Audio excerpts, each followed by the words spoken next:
Hormuz প্রণালী নিয়ে অনিশ্চয়তায় বিশ্বজুড়ে বেড়েছে জ্বালানি উদ্বেগ। সরবরাহ নিশ্চিতে মরিয়া হয়ে উঠেছে বিভিন্ন দেশ।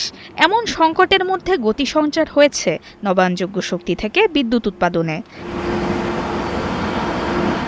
তথ্য বলছে, জীবাশ্ম জ্বালানি নির্ভরতা কাটাতে উদ্যোগ নেয় দক্ষিণ কোরিয়া, যেখানে ২০৩০ সালের মধ্যে সৌরশক্তির পাশাপাশি অন্যান্য নবায়নযোগ্য জ্বালানির সক্ষমতা ১০০ গিগাওয়াটে নিতে চায় দেশটি। একই পথ অনুসরণ করে ইন্দোনেশিয়াও।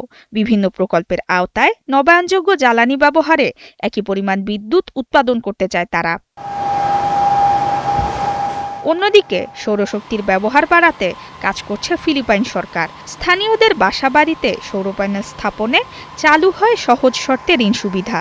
এছাড়া যুদ্ধ শুরুর পর থেকে নবায়নযোগ্য শক্তিতে এখন পর্যন্ত $৩৯০ বিলিয়ন বিনিয়োগ করেছে ইউরোপীয় ইউনিয়ন।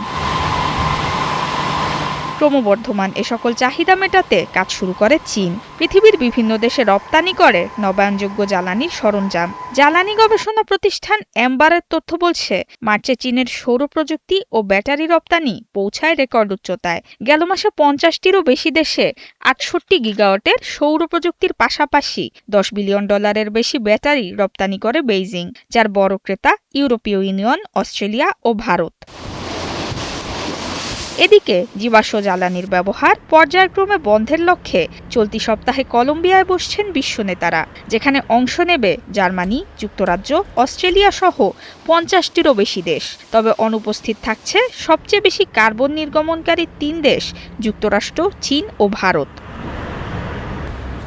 নুসরাত মৌমি, ৭১।